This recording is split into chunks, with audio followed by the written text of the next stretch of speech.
स्वागत बा आप सभी के आज के वीडियो में। था आज के ये स्पेशल रिपोर्ट बा भोजपुरी के चॉकलेटी स्टार अभिनेता अरविंद अकेला, कल्लू और अक्षरा सिंह के ओर से।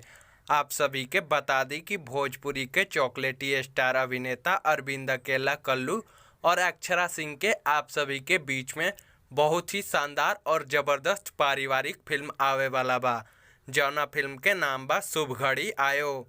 ये फिल्म के फर्स्ट लुक पोस्टर कुछ दिन पहले ही सोशल मीडिया के माध्यम से रिलीज कल गई रहे और अब ई फिल्म के सेकेंड लुक पोस्टर भी सोशल मीडिया के माध्यम से रिलीज कर देहल गई बा, जौना के आप लोग स्क्रीन पर देख सकतनी।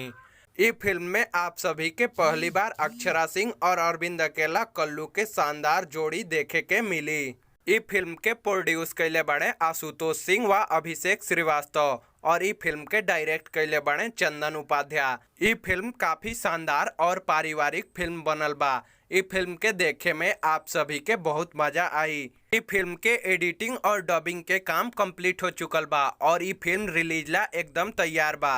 आप सभी के बता दी कि ये फिल्म के ट्रेलर के आप सभी के बीच में बहुत ही जल्द यूट्यूब पर रिलीज कल जाई। तो आप लोग कमेंट में बताएं कि आप सभी के अरविंद अकेला, कल्लू और अक्षरा सिंह के आवे वाला ई फिल्म के सेकेंड लुक पोस्टर कैसन लागल और कितना भोजपुरिया दर्शक लोग ये फिल्म के ट्रेलर के इंतजार कर रहल बा। तो आज के वीडियो में बस इतना ही। उम्मीद बा कि वीडियो आप सभी के पसंद आयल होई। वीडियो के देखे खातिर आप सभी के बहुत बहुत धन्यवाद।